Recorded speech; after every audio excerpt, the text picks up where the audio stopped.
दोस्तों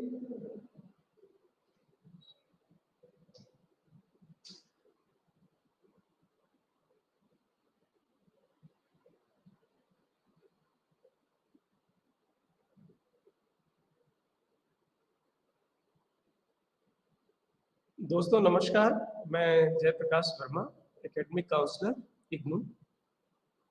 दोस्तों आज का जो विषय है वो है BECC 133 जो प्रिंसिपल्स ऑफ मैक्रो इकोनॉमिक्स है। लास्ट लेक्चर्स में हम लोगों ने इसके बारे में कुछ टॉपिक्स कवर किए थे। आज जो टॉपिक हम लोग कवर करेंगे वो खासकर मनी के बारे में, मुद्रा के बारे में, और मुद्रा की मांग क्या होती है उसके सारे एस्पेक्ट पे विचार करेंगे। इसके बाद हम लोग बात करेंगे थोड़ा बहुत जो है मौद्रिक नीति के बारे में। तो मुद्रा क्या है, मुद्रा के कार्य क्या है, और मौद्रिक नीति कैसे जो है हमारी अर्थव्यवस्था को, मैक्रो इकोनॉमिक इश्यूज को या समष्टिगत जो हमारे इश्यूज हैं उनको कैसे प्रभावित करती है, इन सभी मुद्दों पे आज हम लोग बात करेंगे। तो हम लोग जैसे कि पिछले लेक्चर्स में हमने बात की थी, अगर आप देखेंगे कि जो मैक्रो इकोनॉमिक्स पैरामीटर्स थे, खासकर रोजगार की बात थी, केन्सियन थ्योरी, क्लासिकल थ्योरी, और हम लोगों ने थोड़ा सा ओपन इकोनॉमी में बैलेंस ऑफ पेमेंट की बात की थी।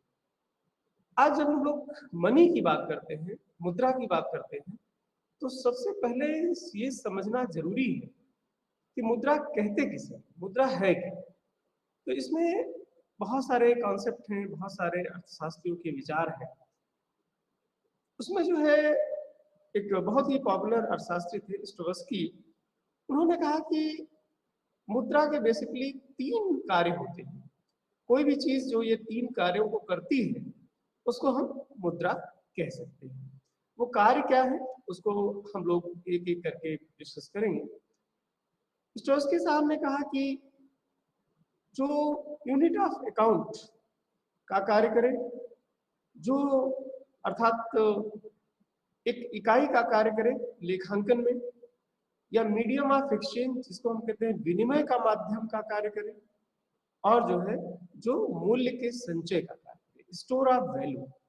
अगर कोई भी चीज इन 3 कार्यों को परफॉर्म करती है तो वो मुद्रा कहलाती है। Unit of account, medium of exchange और स्टोर ऑफ वैल्यू। किसी भी चीज में ये 3 कार्य महत्वपूर्ण होते हैं मुद्रा कहलाने के लिए। और जैसा कि हम सभी जानते हैं कि कोई भी चीज अल्टीमेट नहीं होती और उसमें विकास की प्रक्रिया निरंतर चलती रहती है, उसी क्रम में मुद्रा की कॉन्सेप्ट में भी धीरे धीरे समय समय पर बदलाव आए।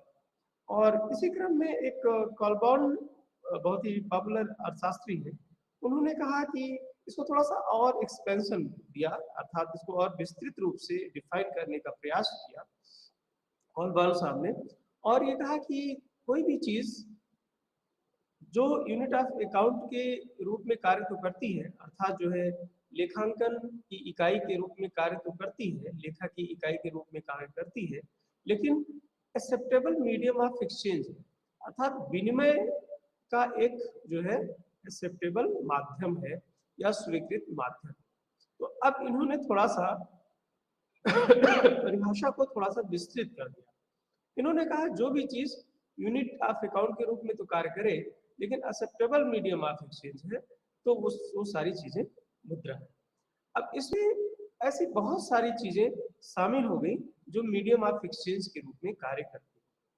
जैसे हमने कहा, अगर हम चेक की बात करें, ड्राफ्ट की बात करें, ठीक है, गोल्ड की बात करें, कॉइन्स की बात करें, तो ये सारी चीजें जो है इसमें शामिल हो गई। नोट्स तो ऑलरेडी है। तो ये थोड़ी सी एक विस्तृत परिभाषा थी जिसमें सिर्फ 3 कार्यों की बात नहीं की गई। ये कहा गया कि कोई भी चीज जो एक्सेप्टेबल मीडियम हो, अर्थात स्वीकृत विनिमय का माध्यम है या उसके रूप में कार्य कर रही है, तो वो मुद्रा कहलाती है। तो मुद्रा के संबंध में हमने देखा कि जो प्रारंभिक बातें थी थोड़ा उसमें नैरोनेस थी, लेकिन आगे जो परिभाषाएं आगे जो विचार आए उसमें थोड़ा एक्सपेंशन या विस्तार ज्यादा हमें देखने को मिलता है। इसी क्रम में अगर हम मुद्रा के बारे में जे.आर. हिक्स साहब का विचार जान लें तो और अच्छा होगा। JR सेठ साहब ने कहा कि जो है money is what money does, मुद्रा वो है जो मुद्रा का कार्य करे। अर्थात कोई भी चीज जो मौद्रिक इकाई के रूप में प्रयोग होती है वर्तमान समय में, वो सारी चीजें मुद्रा कहलाती है। अर्थात अब ये चीज हमने कहा स्टोवस्की, कॉलबर्न और जो है हिक्स के विचारों को देखें अगर मुद्रा की परिभाषा के संबंध में, तो एक लगातार ये एक विस्तार हमें दिखाई देता है। अर्थात कोई भी चीज जो मुद्रा का कार्य करे वो मुद्रा है। Money is what money does. तो ये एक बेसिक बात है। और आपको सबको पता है कि विभिन्न समयों पे विभिन्न तरह की मुद्राएं प्रचलन में रही हैं और वो विभिन्न तरह से परिवर्तित भी होती रही हैं समय। अब मनी, जो हम लोगों ने ये बात की मनी की, तो उसमें बहुत सारी ऐसी चीजें होती है कि मनी नहीं होती है लेकिन थोड़ा मनी के बहुत क्लोज होती है, मुद्रा के बहुत ही क्लोज होती है। तो उसको भी हम जो है मुद्रा की विस्तृत परिभाषाओं में, मुद्रा के बृहद कॉन्सेप्ट में शामिल कर सकते हैं। जैसे अगर हम बात करें मुद्रा और निकट मुद्रा, मनी एंड नियर मनी। एक तो मनी की बात अभी हम लोग कह रहे थे, यूनिट ऑफ अकाउंट है, एक्सेप्टेबल मीडियम ऑफ एक्सचेंज है, अर्थात स्वीकृत विनिमय का माध्यम है, और जो है जो मुद्रा का कार्य करे। लेकिन मुद्रा के निकट बहुत सारी ऐसी चीजें होती हैं जिनको हम निकट मुद्रा के नाम से जानते हैं या नियर मनी के नाम से जानते हैं। वो क्या चीज है? जैसे आप जानते हैं जो कैश डिपॉजिट है और जो डिमांड डिपॉजिट होता है, चेक है, ड्राफ्ट है, ये सारी चीजें हम मुद्रा के रूप में प्रयोग करते हैं। ये हम कह सकते हैं ये मौद्रिक इकाइयां हैं, क्योंकि हमें अगर कहीं कोई चीज लेन देन करना है तो हम कैश के थ्रू कर सकते हैं। डिमांड डिपॉजिट डिपॉजिट भी जो है या जो मांग जमा है वो भी बहुत ही तरल मुद्रा के रूप में माना जाता है, क्योंकि जब चाहे हम पैसा निकाल के अपनी आवश्यकता की चीजों को पूरा कर सकते हैं। तो जो कैश है सबसे लिक्विड है, सबसे तरल है। इसके बाद जो हमारी जो है डिमांड डिपॉजिट है, जो मांग जमा है, उसके बाद उसका नंबर आता है। और अगर आप चेक और ड्राफ्ट की बात करें तो इसके थ्रू भी हम आजकल पेमेंट कर रहे हैं। तो हम कह सकते हैं ये जो चेक है, ड्राफ्ट है, डिमांड डिपॉजिट है और कैश, इनको हम मौद्रिक इकाइयों में शामिल करते हैं, जैसा कि अभी हम लोग इसके पहले की परिभाषा में इस बात पर विचार कर रहे थे। दोस्तों, अब नियर मनी या निकट मुद्रा का जो दूसरी बात हम लोग कर रहे थे वो है क्या, उसको हमें समझना जरूरी है कि आखिर निकट मुद्रा क्या है, जो मुद्रा के बहुत क्लोज है और जरूरत पड़ने पे मुद्रा के जैसा ही कार्य उससे कराया जा सकता है। जैसे अगर हम निकट मुद्रा की बात करें तो टाइम डिपॉजिट, जो कहा जाता है सवाधि जमा। सवाधि जमा आप सभी जानते हैं, जो हम बैंक में, पोस्ट ऑफिस में कुछ मुद्रा कुछ टाइम बीइंग के लिए फिक्स कर देते हैं और उसके बाद अगर हम निकालते हैं उस मुद्रा को तो उस पर हमें रिटर्न अच्छा मिलता है। तो अगर आप देखें तो जैसे टाइम डिपॉजिट है या सवाधि जमा है, बॉन्ड के बारे में आपने सुना होगा, ठीक है, बहुत सेफ इन्वेस्टमेंट माना जाता है। सिक्योरिटीज है, डिवेंचर है, ऋण पत्र जिसको हम कहते हैं, ठीक है, और इंश्योरेंस पॉलिसीज को भी अगर हम शामिल करें तो ये सारी चीजें नियर मनी है। अर्थात मुद्रा तो नहीं है लेकिन मुद्रा के बहुत निकट है और जरूरत पड़ने पर मुद्रा के रूप में हम इसका उपयोग कर सकते हैं। लिक्विडिटी के टर्म्स में थोड़ा सा इसमें तरलता के टर्म्स में थोड़ी कमी है। तो जैसे हम लोग बात कर रहे थे समय जमा की, तो समय जमा का अर्थ ये है कि एक टाइम बीइंग तक के लिए हमने पैसा जमा कर दिया है, लेकिन अगर हमें जरूरत पड़ती है तो सावधि जमा जो या टाइम डिपॉजिट है वो पैसा हम विड्रॉ कर सकते हैं और उससे अपनी आवश्यकता को पूरा कर सकते हैं। तो सावधि जमा या टाइम डिपॉजिट भी नियर मनी की कैटेगरी में आता है। सिक्योरिटीज, डिवेंचर, बॉन्ड, इसमें जो इन्वेस्टमेंट होते हैं उसको भी हम मार्केट में सेल कर सकते हैं इनको, और तुरंत उससे हमें मुद्रा प्राप्त हो जाती है, जिससे कि हम अपनी जरूरत की सारी चीजों की पूर्ति कर सकते हैं।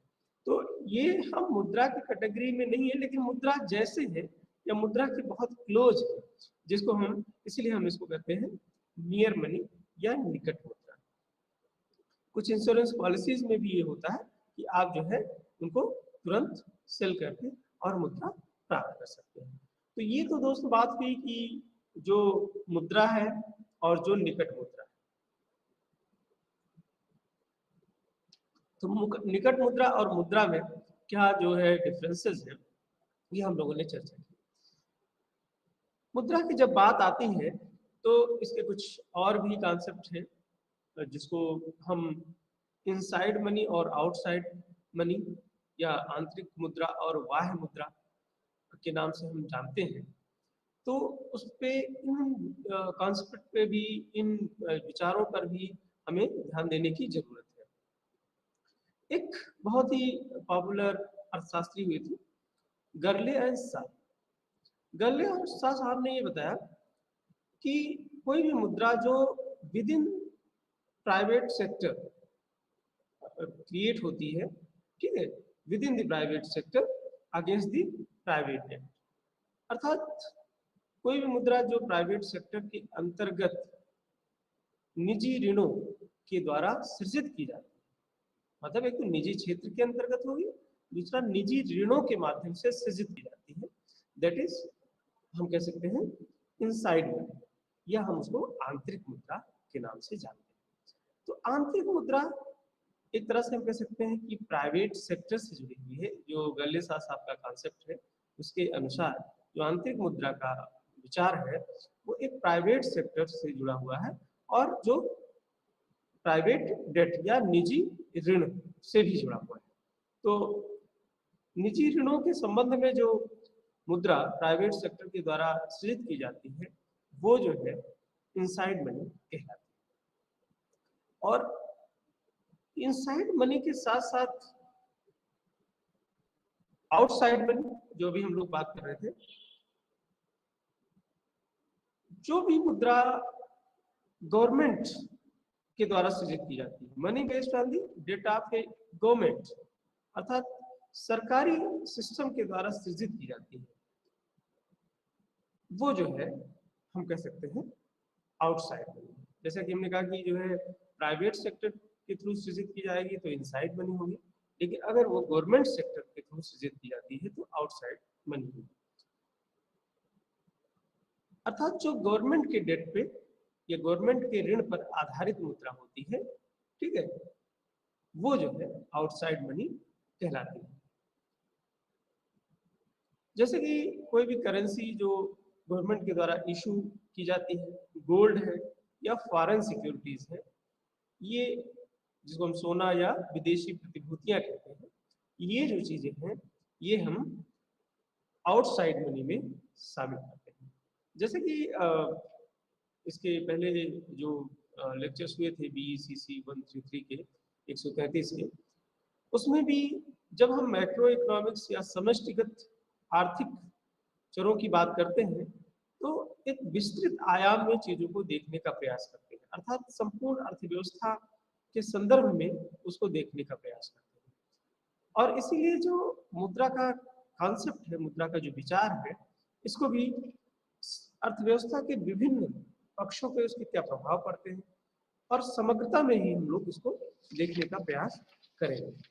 तो ये बात हुई कि मनी जो है इनसाइड मनी क्या है और आउटसाइड मनी क्या है। अब इसी क्रम में जो मनी या मुद्रा की बात आती है तो उसमें आ जाता है एक तटस्थ मुद्रा और एक गैर तटस्थ मुद्रा, neutrality and non neutrality of money.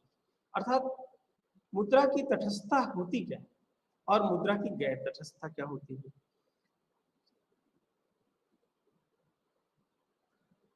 मुद्रा की तटस्थता का मतलब होता है कि अगर मुद्रा की क्वांटिटी में परिवर्तन होता है और उसका कोई भी प्रभाव अर्थव्यवस्था के जो चर है, जैसे आउटपुट है या हम कह सकते हैं उत्पादन है, रोजगार है या ब्याज की दर है, इन पर उसका कोई प्रभाव नहीं पड़ता है।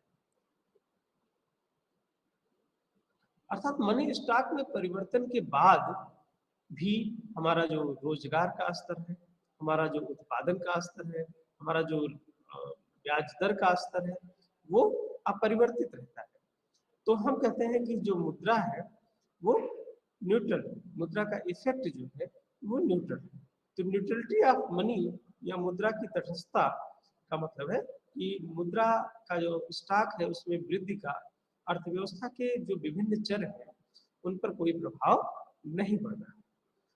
दूसरी जो बात है नॉन न्यूट्रलिटी या जिसको हम गैर तटस्थता, तो अब आपको बात बिल्कुल क्लियर हो गई होगी कि गैर तटस्थता का अर्थ है, मुद्रा की गैर तटस्थता का अर्थ है कि मुद्रा के जो स्टॉक है उसमें जो परिवर्तन हो रहा है उसका प्रभाव अर्थव्यवस्था के समष्टिगत चरों पर पड़ना चाहिए, पड़ेगा। जैसे कि हमने कहा कि अगर मनी स्टॉक बढ़ता है तो ब्याज दरों पे जो प्रभाव पड़ रहा है, रोजगार पर जो प्रभाव पड़ रहा है, उत्पादन पे जो प्रभाव पड़ रहा है, अर्थात ये बदल जाए, ये परिवर्तित हो जाए, रोजगार की मात्रा बदल जाए, उत्पादन की मात्रा बदल जाए, तो और रेट ऑफ इंटरेस्ट या ब्याज की दर भी बदल जाए, तो हम कहते हैं ये मुद्रा की गैर तटस्थता है या नॉन न्यूट्रलिटी ऑफ मनी।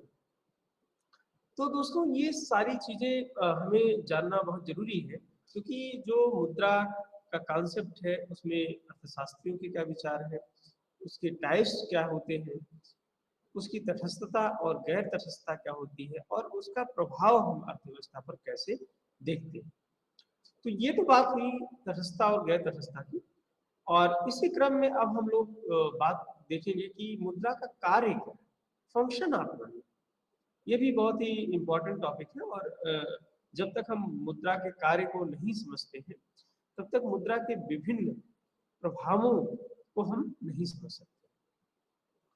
तो फंक्शन ऑफ मनी या मुद्रा का कार्य क्या है, हम लोग जनरली इसको जो है चार भागों में बांटकर जो है इसका अध्ययन करेंगे। तो जो पहला है वो है प्राथमिक कार्य, दूसरा है द्वितीयक कार्य, सेकेंडरी फंक्शन जिसको हम कहते हैं, और तीसरा है कंटीजेंट फंक्शन और आवश्यक कार्य, और चौथा है अन्य कार्य। तो मुद्रा के जो कार्य हैं उनको अगर हम इन चार भागों में बांट कर अध्ययन करें तो हमें मुद्रा के कार्यों को समझना आसान होगा। मुद्रा का जो पहला कार्य है जिसको हम जो है प्राथमिक कार्य कहते हैं, प्राइमरी फंक्शन, उस पे भी कई तरह के कार्य मुद्रा के द्वारा किए जाते हैं। तो मुद्रा का जो प्राथमिक कार्य है उसमें जो मुद्रा का पहला कार्य है वो है मीडियम ऑफ एक्सचेंज या विनिमय का माध्यम। अभी हम लोग लेक्चर की शुरुआत में इस बात पे चर्चा कर रहे थे कि विनिमय का माध्यम जो है वो मुद्रा का बहुत ही महत्वपूर्ण कार्य है। आपको अगर आप देखेंगे पढ़ेंगे तो ये बात आपको बहुत अच्छे से क्लियर होगी कि जब मुद्रा का प्रचलन नहीं था और वस्तु विनिमय प्रणाली अर्थव्यवस्था में लागू थी, तो उस समय आप देखेंगे कि बड़ा मुश्किल होता था कोई ऐसी चीज आ जाए कैसे हम उसको एक्सचेंज करें, क्योंकि हम उसकी वैल्यू को तो डिसाइड कर सकते थे लेकिन हमें एक्सचेंज में या विनिमय में बहुत तरह की प्रॉब्लम्स होती थी और वैल्यू डिसाइड भी करने में भी बहुत तरह की कठिनाई होती थी। लेकिन जब से मुद्रा आई अस्तित्व में, तब से जो विनिमय का माध्यम मुद्रा बनी, तब से हमारे जो आर्थिक क्रियाकलाप है उसमें बहुत ही सहजता आ गई। अगर आप देखें तो हम आज के समय में कोई भी चीज परचेज कर सकते हैं। उसको अगर आप देखें उसके मूल्य अंकित होते हैं कि किस वस्तु का क्या मूल्य है, दैनिक उपयोग की वस्तुएं हैं या ड्यूरेबल गुड्स हैं, उसमें भी आप देख सकते हैं कि किस चीज के लिए कितना पेमेंट हमें करना है। तो जब विनिमय के माध्यम के रूप में मुद्रा आ गई तो हमारा जो लोक व्यवहार है और हमारा जो अर्थव्यवस्था की एक जो है मुद्रा के चलन की जो गति है उसमें भी वृद्धि। अभी हम लोग आगे बात करेंगे उसके बारे में। वेलोसिटी ऑफ मनी जिसको कहते हैं, वेलोसिटी ऑफ सर्कुलेशन। तो हम देखते हैं कि विनिमय जो है वो बड़ा टफ होता था जब वस्तु विनिमय प्रणाली थी, लेकिन मुद्रा के आने से विनिमय जो है या एक्सचेंज जो है वो बहुत ही आसान हो गया, क्योंकि मीडियम ऑफ एक्सचेंज के रूप में मुद्रा ने कार्य करना प्रारंभ कर दिया। तो मुद्रा का जो एक प्राथमिक कार्य है, और मुझे लगता है ये बहुत सबसे महत्वपूर्ण कार्य भी है, कि विनिमय के माध्यम के रूप में कार्य करना। यूनिट ऑफ वैल्यू अभी जो दूसरा इनका प्राथमिक कार्य है मुद्रा का, वो है मूल्य की इकाई। अभी हम लोग बात कर रहे थे कि किस वस्तु के लिए कितना पेमेंट करना है, हर वस्तु का जो है मूल्य क्या होगा, उसकी इकाई के रूप में मुद्रा कार्य करती है।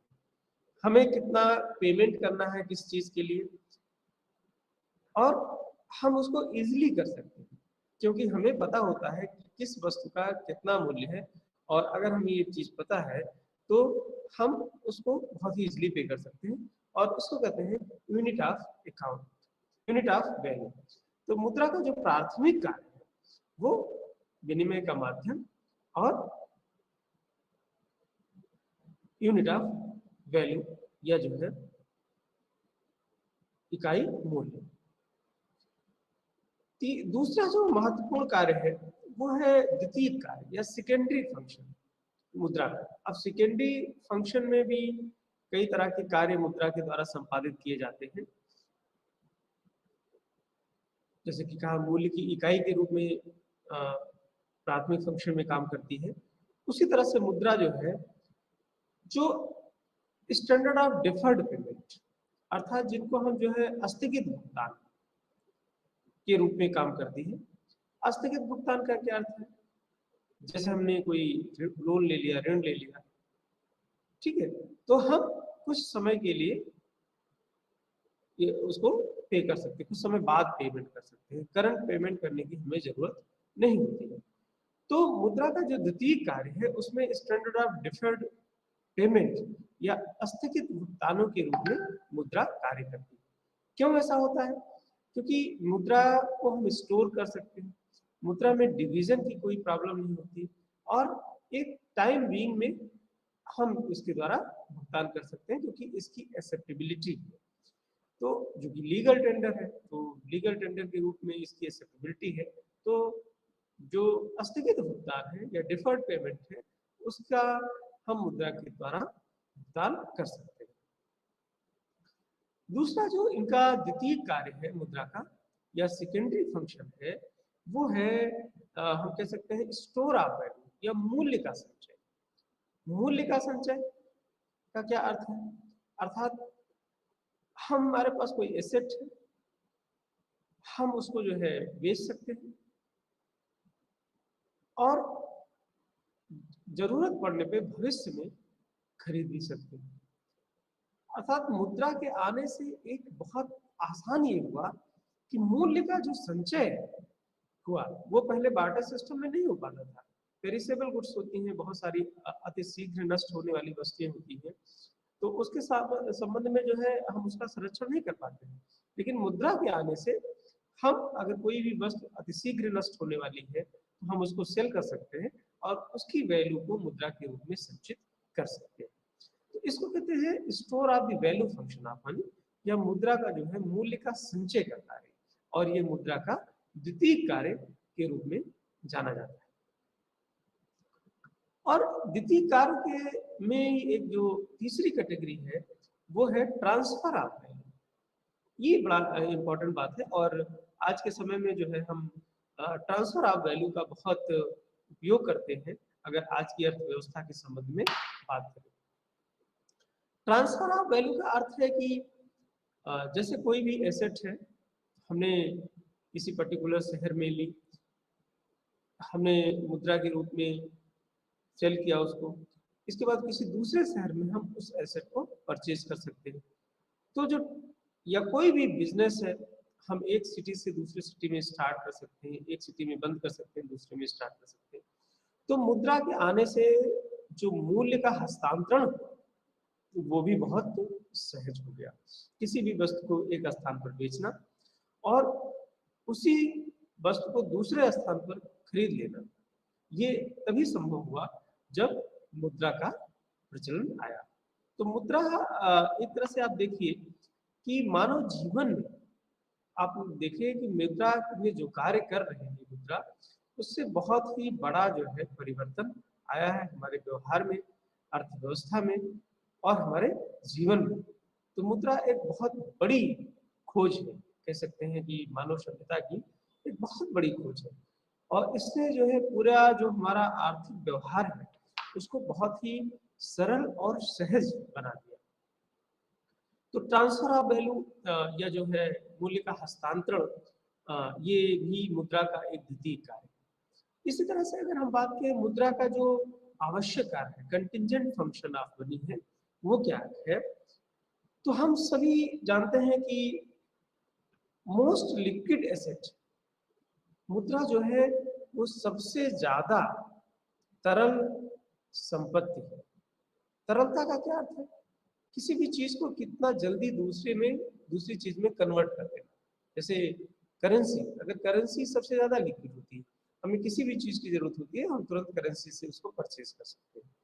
तो लिक्विडिटी के टर्म्स में अगर हम देखें तो जो है आवश्यक कार्यों में मुद्रा की खासकर मोस्ट लिक्विड एसेट के रूप में मुद्रा होती है। इसी तरह से अगर हम दूसरी बात करें तो क्रेडिट क्रिएशन का जो सिस्टम होता है जिसको कमर्शियल बैंक करते हैं, वो भी बहुत ही महत्वपूर्ण कार्य है, और अर्थव्यवस्था में क्रेडिट क्रिएशन जो है उससे जो लोन्स का सिस्टम है वो काफी इजी हो जाता है। तो एक क्रेडिट क्रिएशन का, क्रेडिट सिस्टम का एक आधार जो है वो मुद्रा प्रदान करती है, और जो कि इसका कंटिजेंट वर्क है, इसका एक आवश्यक कार्य है। इसी तरह से अगर हम राष्ट्रीय आय के मापन की बात करें, हम सभी इसके पहले वाले लेक्चर्स में ही हम लोग राष्ट्रीय आय की गणना की विधियां, राष्ट्रीय आय को कैसे हम कैलकुलेट करते हैं उसके बारे में हम लोग बात कर चुके हैं। तो राष्ट्रीय आय की का जो मापन है उसमें भी मुद्रा सहायक होती है। चाहे वो मापन हम आय विधि से देखें, चाहे हम व्यय विधि से देखें, और चाहे हम मूल्य वर्धित विधि का प्रयोग करें, तीनों विधियों में आप देखेंगे कि मुद्रा का रोल बहुत ही महत्वपूर्ण होता है। तो क्योंकि जब भी हम राष्ट्रीय आय की बात करेंगे तो उसका क्या है, उसकी मनी वैल्यू क्या है, मार्केट वैल्यू क्या है। तो मार्केट वैल्यू कैसे नापेंगे? उसको हम मुद्रा की इकाई के रूप में ही मापन उसका संभव होता है। इसी तरह से हम बात करें मार्जिनल यूटिलिटीज एंड प्रोडक्टिविटी, या जो सीमांत उपयोगिता और जो उत्पादकता है उसको जो है जब इक्वलाइज करने की बात करते हैं, उसको समान करने की बात करते हैं, अर्थात उपयोगिता और उत्पादकता को, तो उसमें भी मुद्रा का बहुत ही महत्वपूर्ण कार्य होता है। तो इस तरह से हम कह सकते हैं कि जो मुद्रा है वो विभिन्न प्रकार के कार्यों को करती है, और उन विभिन्न प्रकार के कार्यों में हमारी अर्थव्यवस्था की जो फंक्शनिंग है वो बहुत स्मूथ होती है, और हमारे जो कह सकते हैं हमारा जीवन का जो व्यवहार है, लोक व्यवहार भी है, उसमें भी मुद्रा बहुत ही महत्वपूर्ण जो है रोल अदा करती है। कुछ अन्य जो है कार्य जो है भी है। अब जैसे हमने कहा कि जो एडजस्टमेंट या समायोजन है वो भी मुद्रा का एक प्रमुख कार्य है। चाहे वो ऋणों का समायोजन हो या किसी तरह का एक्सपेंडिचर का समायोजन हो, हर तरह के समायोजन में मुद्रा जो है बहुत ही महत्वपूर्ण कार्य करती है, और निर्णयों को लेने में, ठीक है, हेल्पफुल इन मेकिंग डिसीजंस। हम कह सकते हैं जब हमें कोई निर्णय लेना होता है तब भी उसमें मुद्रा का रोल बहुत इंपॉर्टेंट होता है। तो मुद्रा के जो कार्य हैं, चाहे वो प्राथमिक कार्य हो, द्वितीय कार्य हो, उसके जो कंटिजेंट वर्क है या आवश्यक कार्य है या अन्य कार्य है, सभी कार्यों में अगर हम देखते हैं तो उसका सीधा सा प्रभाव हमारी अर्थव्यवस्था पर पड़ता है और अर्थव्यवस्था के जो विभिन्न कंपोनेंट हैं वो उससे प्रभावित होते हैं। ये तो बात हुई कि मुद्रा है क्या, मुद्रा के कुछ टाइप्स या प्रकार क्या होते हैं और मुद्रा के प्रमुख कार्य, ये हम लोगों ने एक जनरल चर्चा की, एक सामान्य चर्चा इस पर की। अब आगे की जो परिचर्चा है वो है मुद्रा की मांग, जिसको हम कहते हैं डिमांड फॉर मनी। ये क्या होती है, मुद्रा की मांग क्या होती है और मुद्रा की मांग के बारे में जो विभिन्न अर्थशास्त्री हैं, क्लासिकल अर्थशास्त्रियों के क्या विचार हैं, जो कीन्स हैं उनके क्या विचार हैं, केंजियन सिस्टम क्या कहता है, उसके बारे में अब हम लोग बात करेंगे। अगर हम बात करें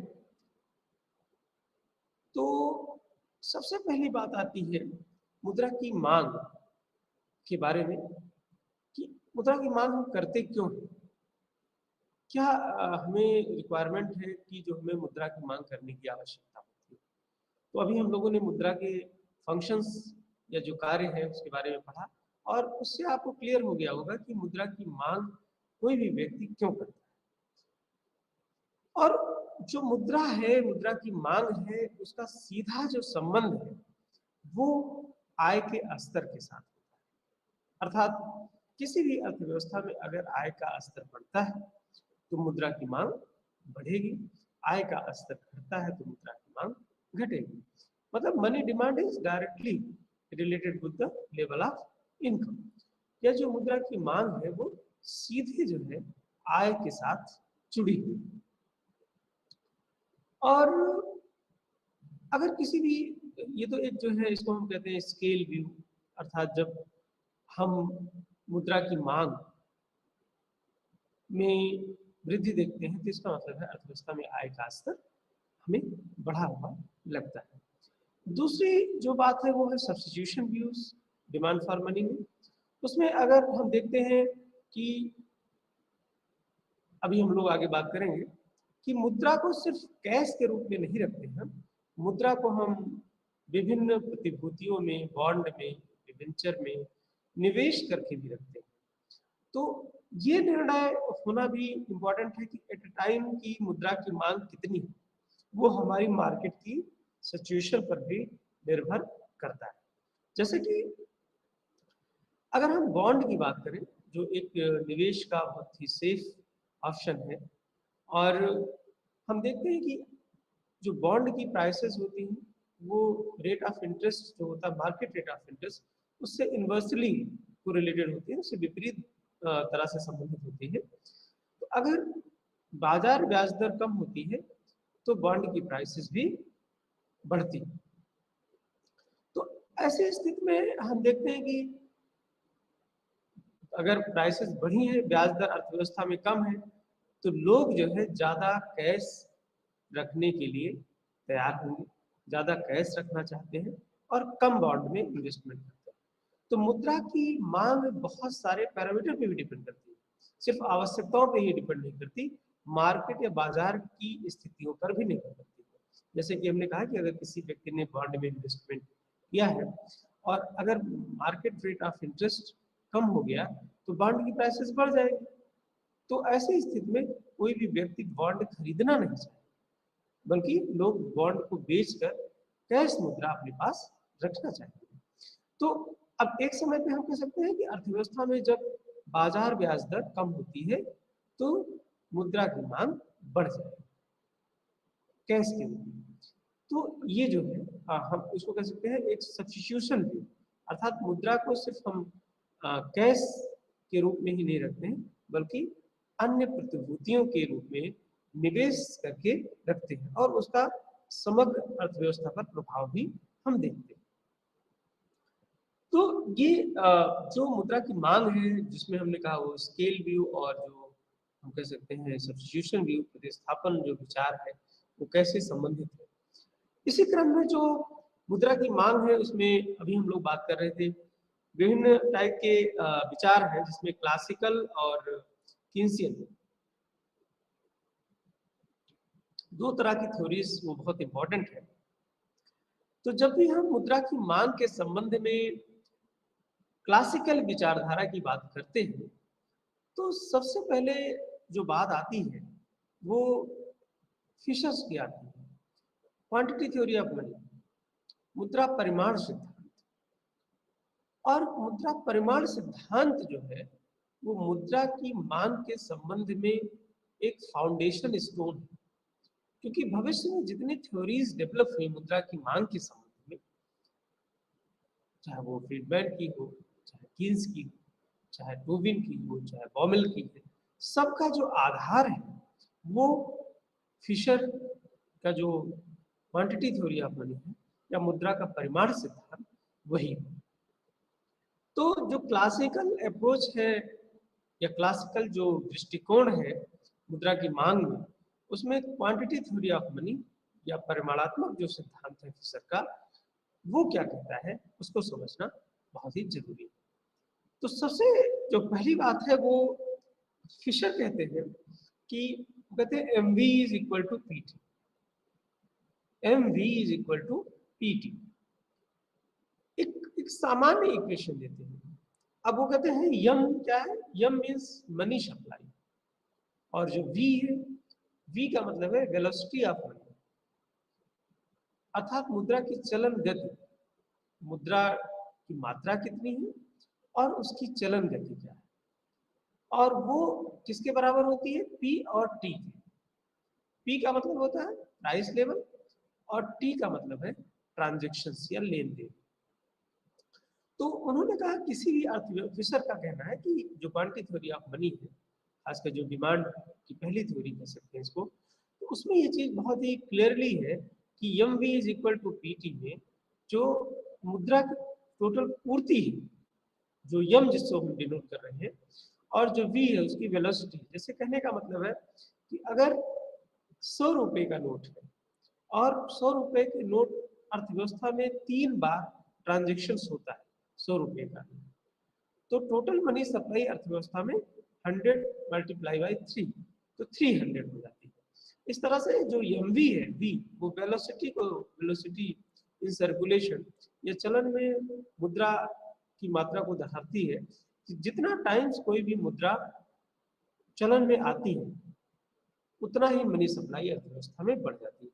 तो अगर किसी भी अर्थव्यवस्था में, बहुत ही डिजिटल अर्थव्यवस्था है, तो आप बहुत ही जो है देख सकते हैं कि मुद्रा की जो चलन गति है वो ज़्यादा होगी, उसके ट्रांजेक्शन कई टाइम्स हो सकते हैं। जैसे कि आज के समय में अगर हम भारतीय अर्थव्यवस्था की बात करें तो हम आजकल विभिन्न जो है ट्रांजेक्शन माध्यम को यूज कर रहे हैं, और हम सभी जानते हैं कि कितना तेजी से फास्ट मूवमेंट मनी का हो रहा है। इसका मतलब वेलोसिटी ऑफ मनी बहुत तेजी से बढ़ रही है। तो velocity of money, velocity circulation अगर तेजी से होगा तो मनी सप्लाई ऑटोमेटिकली बढ़ जाएगा। तो जो एमवी है वो एक तरह से मनी सप्लाई या मुद्रा की पूर्ति का भाग है। और जो दूसरा पार्ट है पीटी, पी का मतलब होता है प्राइस या मूल्य, और टी का मतलब है कुल लेन देन। तो अगर हम जितनी वस्तुएं खरीद रहे हैं उनके मूल्यों से उसको हम मल्टीप्लाई कर देंगे तो हमें टोटल जो है एक्सपेंडिचर पता चल जाएगा, आखिर हमारा कितना व्यय हुआ। तो पीटी क्या है, एक तरह से डिमांड फार्मूला। तो फिशर एक स्टार्टिंग से ही इस बात को कहते थे, वो दोनों पक्षों पे उन्होंने विचार किया कि जो एमवी है वो मुद्रा की पूर्ति पक्ष को दर्शाता है, और जो पीटी है वो मुद्रा की मांग पक्ष को दर्शाता है। तो इस तरह से फिशर का एक सामान्य इक्वेशन था। और जैसे कि हम कह सकते हैं कि अगर एमडी, एमडी का मतलब demand for money is equal to PT, अर्थात जो पीटी है वही मुद्रा की मांग है फिशर के इक्वेशन के हिसाब से। इसके बाद जो दूसरी विचारधारा मुद्रा की मांग के संबंध में आई वो आई कैम्ब्रिज अप्रोच। कैम्ब्रिज अप्रोच में मार्शल है, पीगू है, कीन्स है, ये सारे लोग ने मुद्रा के मांग पक्ष पर ज्यादा फोकस किया। और कैम्ब्रिज इक्वेशंस के रूप में हम एक इक्वेशन है इसको देख सकते हैं कि M D is equal to K P Y. M D is equal to K P Y. M D क्या है? M D means demand for money या मुद्रा की मांग। ये किसके बराबर होती है? के पी वाई। के का मतलब होता है इनकम का वो पार्ट, इनकम का या आय का वो भाग जो हम नगद रूप में, नगद शेष के रूप में अपने पास रखते हैं। और पी जो है वो है मूल्य स्तर, और वाई जो है वो है नेशनल इनकम। तो जब हम बात करते हैं कि मुद्रा का कितना भाग हम अपने पास नगद रूप में रखेंगे, वो जो है कैम्ब्रिज इक्वेशन से देख सकते।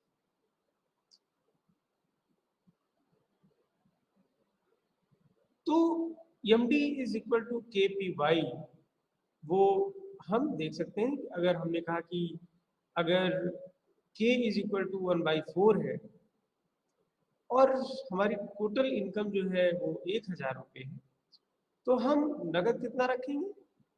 250 रुपये, 250 रुपीज। अर्थात k की वैल्यू जो है वो डिसाइड करेगी कि टोटल इनकम का कितना भाग नगद रूप में रखा जाएगा। जैसे कि हमने कहा अगर k की वैल्यू जो है 1/4 है, तो 1,000 इनकम में से एक तरह से 250 रुपये, 250 रुपये अपने पास रखे जाएंगे। अगर के की वैल्यू बढ़ती है या घटती है तो उसी हिसाब से नगद शेष भी परिवर्तित होते रहेंगे। अब ये तो बात हुई कैम्ब्रिज में खासकर जो डिफरेंट अर्थशास्त्री थे, विभिन्न अर्थशास्त्री थे, तो फिशर की विचारधारा और कैम्ब्रिज की विचारधारा दोनों जो है कहीं ना कहीं एक दूसरे के परिपूरक है, पूरक है। इसको हमें विरोधी विचारधारा के रूप में नहीं देखना चाहिए कि दोनों विचारधारा एक दूसरे के पूरक विचारधारा के रूप में कार्य करते हैं। और मुद्रा की मांग के संबंध में जो सबसे महत्वपूर्ण बात है वो है कीन्स का योगदान। कीन्स हम सभी जानते हैं फादर ऑफ मैक्रो इकोनॉमिक्स भी कहा जाता है इनको। और जो मुद्रा के संबंध में जो खासकर अर्थव्यवस्था में मांग पक्ष की बात है, डिमांड साइड इकोनॉमिक्स की बात अगर करें, इसके पहले के लेक्चर्स में हम लोग प्रभावी मांग की बात कर रहे थे, तो सबसे पहले कीन्स ने भी इस डिमांड साइड इकोनॉमिक्स की बात उठाई। और कीन्स अप्रोच में जो मुद्रा की मांग की जाती है वो विभिन्न उद्देश्यों के लिए की जाती है। और कीन्स कहते हैं कि जो अर्थव्यवस्था में मुद्रा की मांग है वो बेसिकली 3 उद्देश्यों के लिए की जाती है। कौन कौन से उद्देश्य हैं उनको हमें जान लेना जरूरी है। जो पहला उद्देश्य है और महत्वपूर्ण उद्देश्य है वो है लेन देन उद्देश्य, जिसको हम ट्रांजैक्शन मोटिव या ट्रांजैक्शन डिमांड के नाम से भी जानते हैं, अर्थात लेन देन उद्देश्य। तो कीन्स के अनुसार मुद्रा की जो मांग है वो सबसे पहले लेन देन उद्देश्य के लिए की जाती है। दूसरा जो उद्देश्य है वो है पूर्वोपाय उद्देश्य, प्रिकॉशनरी मोटिव, या उसको कहते हैं पूर्वोपाय उद्देश्य। और जो तीसरा उद्देश्य है वो है स्पेकुलेटिव मोटिव, जिसको हम कहते हैं सट्टा जनित उद्देश्य, या जिसको हम कहते हैं लाभ कमाने के लिए जो हम बात करते हैं, लाभ कमाने का जो उद्देश्य होता है। तो ये चीज हमें समझना होगा कि डिमांड फॉर मनी जो कीन्स के अनुसार है वो 3 उद्देश्यों के लिए की जाती है। तो जो सबसे पहला उद्देश्य है वो हम सब लोग बात करेंगे उसी से। तो सबसे पहले उद्देश्य में हम लोग बात करते हैं लेन देन उद्देश्य। तो कीन्स कहते हैं कि लेन देन उद्देश्य क्या है? लेन देन उद्देश्य का मतलब है हमें दैनिक क्रियाकलाप के लिए, दैनिक कार्य व्यवहार के लिए मुद्रा की जरूरत पड़ती है। अर्थात जो हम दैनिक आवश्यकताओं की पूर्ति के लिए मुद्रा की मांग करते हैं, हमें कहीं पेमेंट करना है, कोई चीज़ परचेज करनी है, कहीं कोई चीज़ स्टैब्लिश करनी है, तो वो सारे जो दैनिक उद्देश्य के लिए मुद्रा की मांग की जाती है वो हम लेन देन उद्देश्य के रूप में करते हैं। और एक जो महत्वपूर्ण बात कीन्सियन सिस्टम में हमें आती है वो ये है कि जो लेन देन उद्देश्य के लिए मुद्रा की मांग होगी वो आय पर निर्भर करेगी, अर्थात आय के साथ उसका संबंध डायरेक्ट होता है। अर्थात किसी भी अर्थव्यवस्था में अगर आय का स्तर बढ़ता है तो लेन देन उद्देश्य के लिए रखी जाने वाली मुद्रा की मांग बढ़ जाएगी, या हम कह सकते हैं कि directly proportional to level of income. अर्थात और किसी भी चीज का प्रभाव इस पर नहीं होता है, आय का स्तर जो है वो लेन देन उद्देश्य के लिए रखी जाने वाली मुद्रा को प्रभावित करता है। तो अर्थात हम जो वर्तमान जो हमारे लेन देन है उसके लिए जो हम मुद्रा रखते हैं वो हम लेन देन उद्देश्य के लिए मुद्रा की मात्रा कह सकते हैं। लेकिन बाद में जो विकास हुआ इसमें, जैसे कि अभी आगे हम लोग बात करेंगे बॉमिल की जो थ्योरी है, टोबिन की जो थ्योरी है, बॉमिल ने खासकर भी बात उठाई कि जो है लेन देन उद्देश्य के लिए जो मुद्रा की मांग की जाती है वो सिर्फ आय पर निर्भर नहीं होती, वो एक ब्याज दर पर भी निर्भर होती है। आगे हम लोग उसके बारे में डिटेल्स चर्चा करेंगे जब हम लोग बॉमिल की थ्योरी को डिस्कस करेंगे। लेकिन यहाँ पे बात ये इम्पोर्टेंट है कि कीन्स कहते हैं कि लेन देन उद्देश्य के लिए जो मुद्रा रखी जाती है वो आय का फलन होती है, और आय के स्तर बढ़ने से लेन देन उद्देश्य के लिए रखी जाने वाली मुद्रा की मात्रा बढ़ जाती है, और अगर आय का स्तर घटता है तो उसकी मात्रा घट जाती है। और दूसरा इसी क्रम में पूर्वोपाय उद्देश्य, या इसको प्रिकॉशनरी मोटिव कहते हैं। प्रिकॉशन नाम से ही स्पष्ट है, पूर्वोपाय। अर्थात अगर किसी भी मुद्रा की मांग हम इसलिए करते हैं, चाहे वो इंडिविजुअल्स हो चाहे वो बिजनेस क्लास हो, दोनों जो है प्रिकॉशनरी मोटिव के लिए मुद्रा की मांग करते हैं। उसका जो कारण है वो ये है कि अगर आप देखेंगे तो बहुत सारे ऐसी चीजें आती हैं जो अनप्लान्ड होती, कोई अर्जेंसी आ गई, कहीं कोई ऐसी रिक्वायरमेंट आ गई, कोई जो है इमरजेंसी क्रिएट हुई, कोई अचानक पैसे की जरूरत पड़ गई, या बिजनेस में भी बहुत सारे फ्लक्चुएशंस होते हैं, बहुत सारे व्यापार के आयाम होते हैं, उनको पूरा करने के लिए बिजनेस क्लास और हाउस होल्ड, जैसे कोई मेडिकल इमरजेंसी आ गई, तो इन उद्देश्यों के लिए हाउस होल्ड और बिजनेस क्लास भी बिजनेस के स्तर को मेंटेन करने के लिए मुद्रा को मांग करता है पूर्वोपाय उद्देश्य के लिए। तो कीन्स कहते हैं इन दोनों उद्देश्यों के लिए जो मुद्रा रखी जाती है वो बेसिकली आय के स्तर पर ही निर्भर करती है, या हम कह सकते हैं वो अर्थव्यवस्था में आय का ही फलन होती है।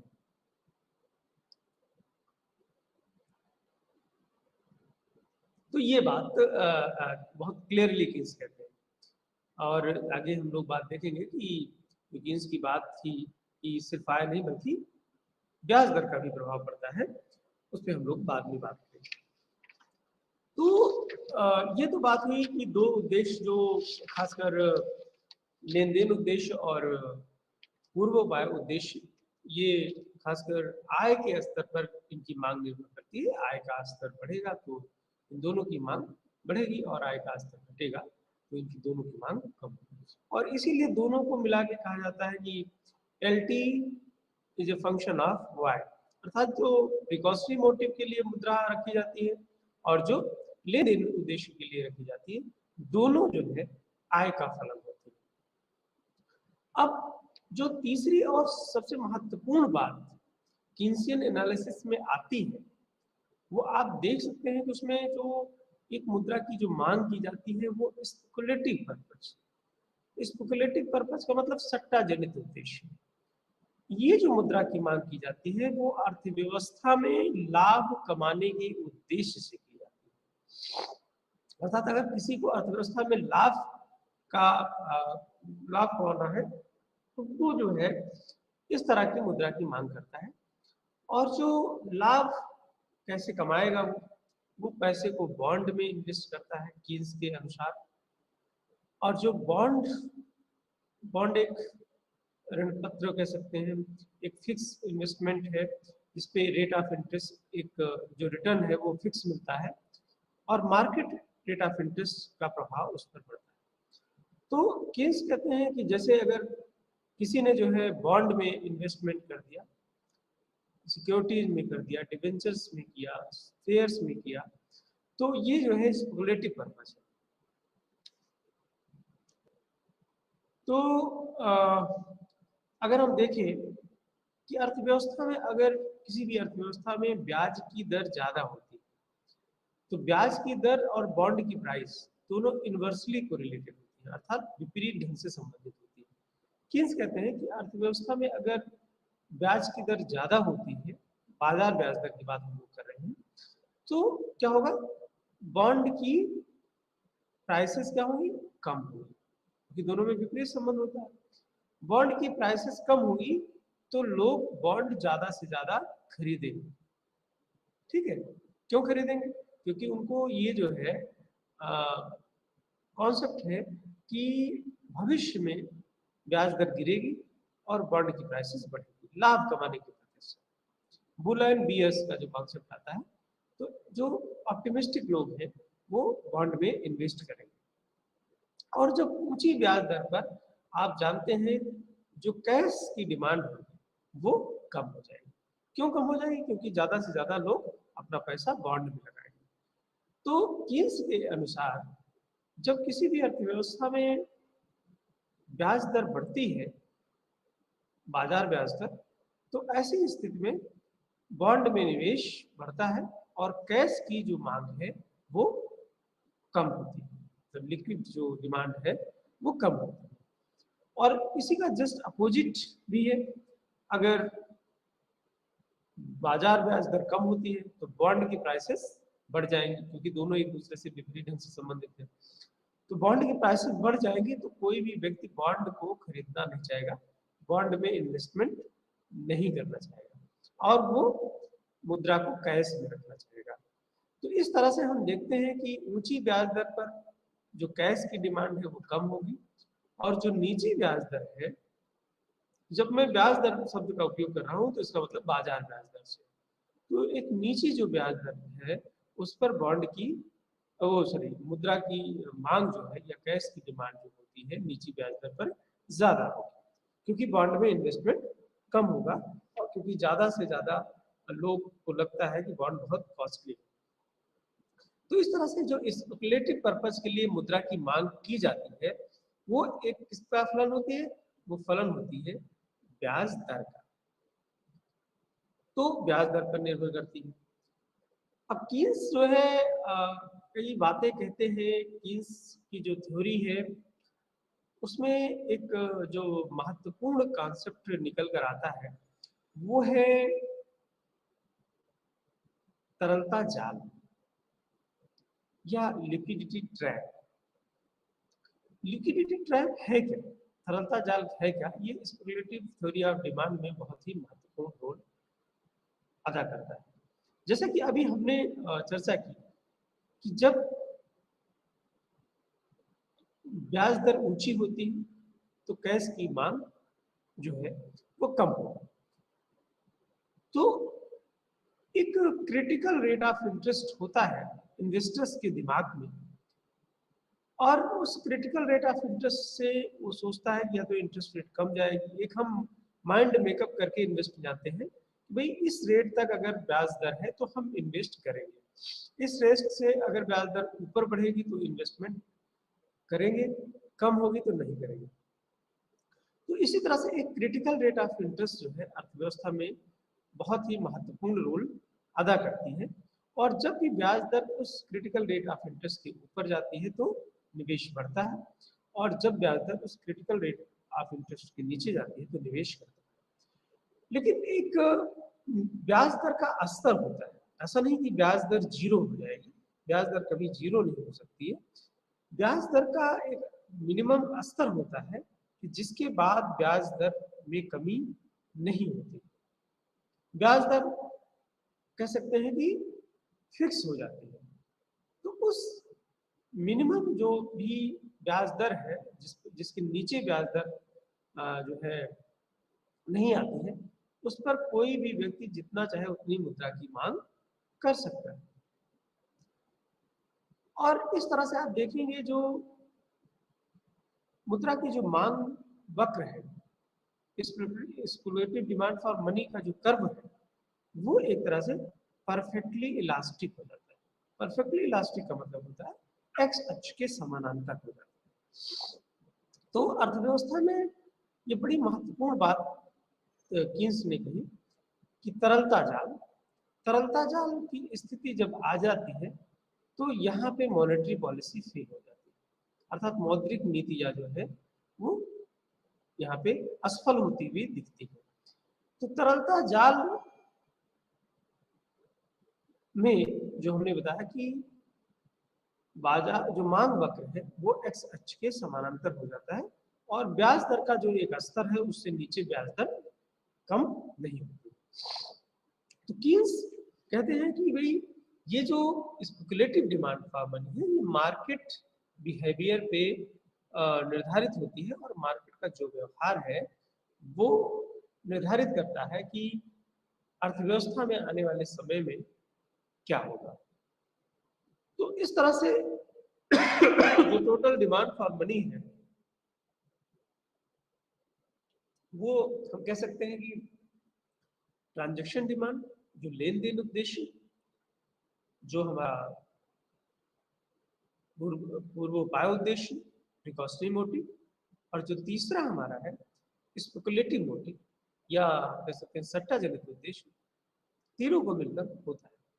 लेकिन कीन्स कहते हैं कि एक जो बात है इम्पोर्टेंट कि जो लेन देन उद्देश्य और पूर्वोपाय उद्देश्य है, इनके उद्देश्य के लिए जो मुद्रा की मांग की जाती है वो आय के स्तर पर निर्भर करती है, और जो स्पेकुलेटिव मोटिव है या सट्टा जनित उद्देश्य के लिए मुद्रा की मांग की जाती है वो ब्याज के स्तर पर निर्भर करती है। इसलिए हम कहते हैं कि जो पहला दोनों था अर्थात लेन देन उद्देश्य और पूर्वोपाय उसको हम एलटी कहते हैं, और जो पूर्वोपाय उद्देश्य ये सट्टा जनित उद्देश्य है उसको हम एलएस कहते हैं, स्पेकुलेटिव डिमांड फॉर मनी। तो इस तरह से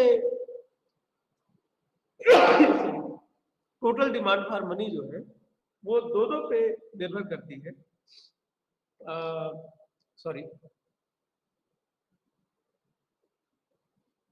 टोटल डिमांड फॉर मनी जो है वो आय के स्तर पर और ब्याज की दर दोनों पर निर्भर करती है। तो इस तरह से हम देखें कि जो कीन्स की थ्योरी है वो एक होलिस्टिक अप्रोच देती है डिमांड फॉर मनी के केस में। और ओवरऑल अगर हम बात करें तो आगे जब हम अगले क्लास में बात करेंगे बॉमेल की थ्योरी, टॉबिन की थ्योरी, तो उसमें उन्होंने कहा कि जो कीन्स ने बात कही थी कि ट्रांजैक्शन डिमांड फॉर मनी और जो है प्रिकॉशनरी डिमांड फॉर मनी दोनों सिर्फ जो है आय के स्तर पर निर्भर नहीं करती बल्कि इन पर ब्याज दरों का भी प्रभाव पड़ता है। और किसी भी अर्थव्यवस्था में अगर ब्याज की दर ऊंची होती है तो इकोनॉमिकल यूज होता है ट्रांजैक्शन या थोड़ा सा ट्रांजैक्शन डिमांड फॉर मनी और जो प्रिकॉशनरी डिमांड फॉर मनी इस पर प्रभाव पड़ता है। तो आगे हम लोग इसके बारे में डिस्कस करेंगे। लेकिन ये जो पोस्ट कीन्सियन अप्रोच जिसको कहते हैं और मॉनेटरी जो पॉलिसीज हैं के बारे में हम डिस्कस करेंगे आगे। लेकिन एक चीज जो है वो इम्पोर्टेंट ये है कि जब भी हम मैक्रो इकोनॉमिक्स को पढ़ते हैं, इस पेपर को पढ़ते हैं, तो हमें कोरिलेशन बना के चलना पड़ेगा। अर्थात एक दूसरे से मुद्दे जुड़े हुए हैं। राष्ट्रीय आय का कॉन्सेप्ट भी मनी सप्लाई से जुड़ा हुआ है। हमारा जो नेशनल इनकम का कॉन्सेप्ट है डिमांड सप्लाई से जुड़ा हुआ है। तो ये चीजें इंटीग्रेट रूप से हमें देखने की जरूरत है। तो इसलिए कहा जाता है कि जो मैक्रो इकोनॉमिक्स है वो एक तरह से समग्रता को साथ लेके चलता है, और जो है बॉटम अप अप्रोच और टॉप डाउन अप्रोच की बात जो है हमने की थी पहले क्लास में, तो उसको हमें ध्यान रखना है और उसी के अनुसार हमें कार्य करना है। तो ये बातें हुई कि कैसे जो है हमें पढ़ना है और आगे के क्लास में हम लोग डिस्कस करेंगे मॉनेटरी पॉलिसीज़ के जो कंपोनेंट्स हैं और जो पोस्ट केन्सियन फॉर्मल ऑटोमोबाइल की एनालिसिस। तो आज हम लोग यहीं पे अपनी बात को ख़त्म करते हैं और अगले लेक्चर्स के लिए पुनः फिर मिलते हैं। बहुत बहुत धन्यवाद। नमस्कार।